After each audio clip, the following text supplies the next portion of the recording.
and working. I like to take a self-portrait of myself and see, did I have a good time? You know, I had a good time on this one. There's other books in here where it's clear I was not having a good time. Did not have a good time.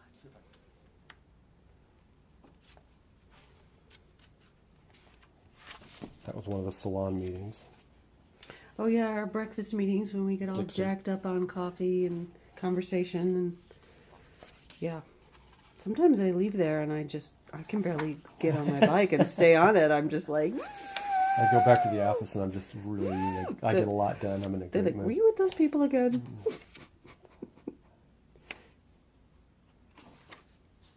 Documenting journeys, documenting processes. So, do you have what's going to happen to these when you die? They belong to my sons. That's what I was thinking. Yeah, they belong to them now. Because I mean, who wouldn't like to know what their dad was thinking when he was when you were 11 years old, and you see him walking around and you wonder if he's in a bad mood or in a good mood. It's like this will help them know that I was worried about everything and that I spent my time drawing little things, and documenting my life. That's great. And worrying about money and going on trips and being human, wondering if I was working hard enough or if I was being a good dad or.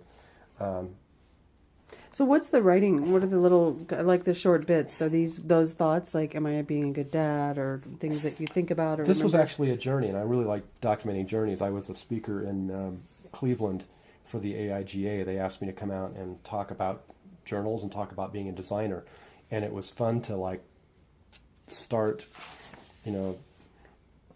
with my thoughts about that, and then journal the guy that was standing there with the Marty Gregg sign, which was so cool. And I love the little maps that come with the airplane. Yeah, me and too.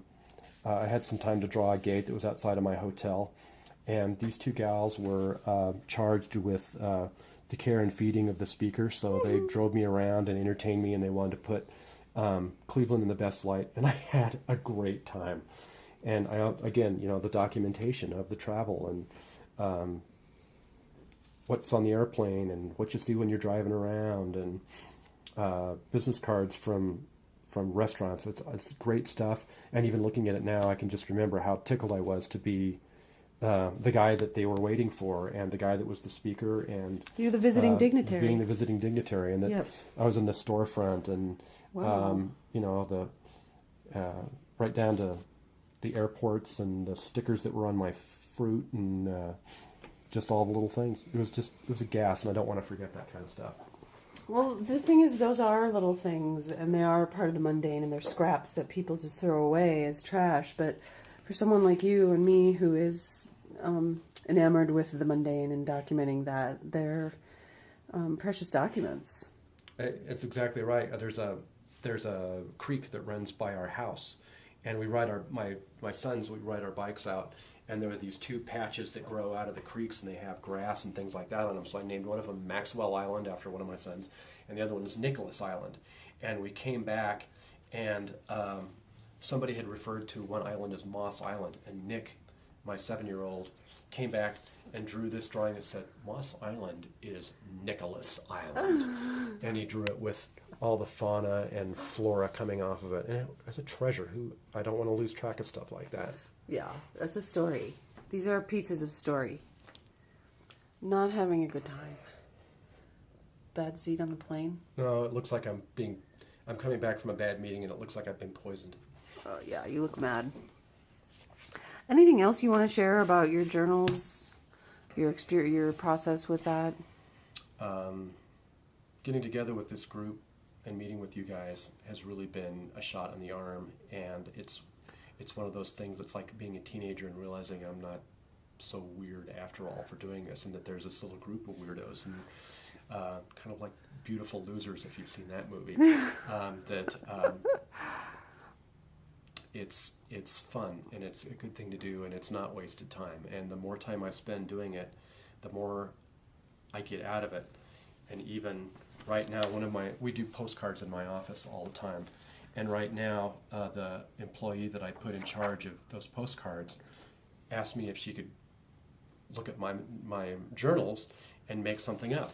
And she took pictures of some of this type that I've created, and this is the next postcard that's going out. That's called Art House, and I'm thrilled with this. It is so personal and It's so very cool. It's it's not perfect by any means, but it's what I have been doing, and it's from my heart. And she saw this and made art out of it, and we're going to send this out to our clients. And I just think That's great. that's what it should be about. That's what these things should do. It,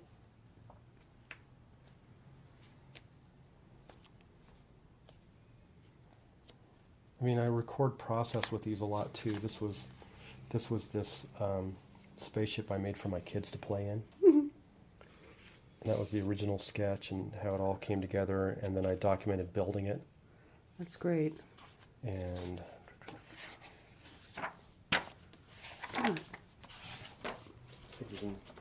here's building the engine.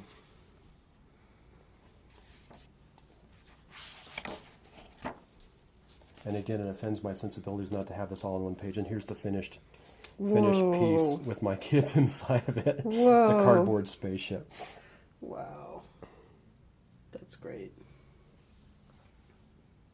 So it helps me record fun, kicky, personal stuff too, as far as that goes. In fact, I think I'd probably do more of that than I do work in it.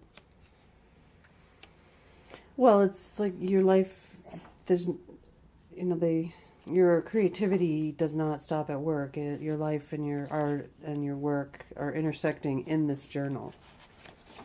It's a place to hold it all and experience it all over time. It's so great.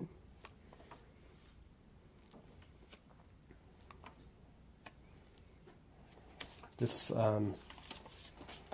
documents the guy that built my bicycle, and it's something I thought about for a really long time, and it was a big investment and it was expensive, but I wanted to capture it all, so I had them keep all the little stickers that came from Italy and all the little packages that came in, and they were remarkably okay with that.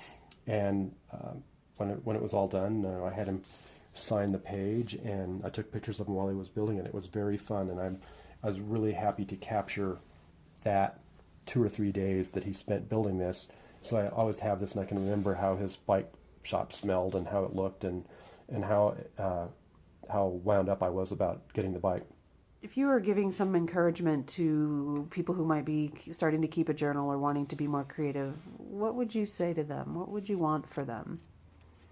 If you're starting to keep a journal, and a lot of times people talk to me about journals and they say, well, I don't draw, and I'm not a very good writer, and this, and they have lots of excuses, and there's no rules. There's no rules to a journal. Do anything. I've seen journals that mathematicians kept, and all they were was pages of calculations, but that's great. That's what they do. That's their story. I've seen journals where people just took pictures of the food that they ate. That's fine too. There's no rules, and it is what you do, and it's intensely personal. And all I know is that if you want to get anything worthwhile out of life, that you need to keep a journal. If you want to get anything worthwhile out of life, you need to keep a journal. Yeah. That's a strong statement. The unexamined life is... The unjournaled life is not worth living. It's got to be examined. It gives you a chance to look. I'm Marty Gregg. I'm a graphic designer. 52 years old. I like to draw in my journal a lot. Fortunate enough to be in a salon with Cynthia and a group of other people that all draw. We've all found each other, and it's a thrill. I own a graphic design firm. Married to a lawyer. I've got 2 little boys. One's 10, one's 7. They're a huge part of my life. And I work.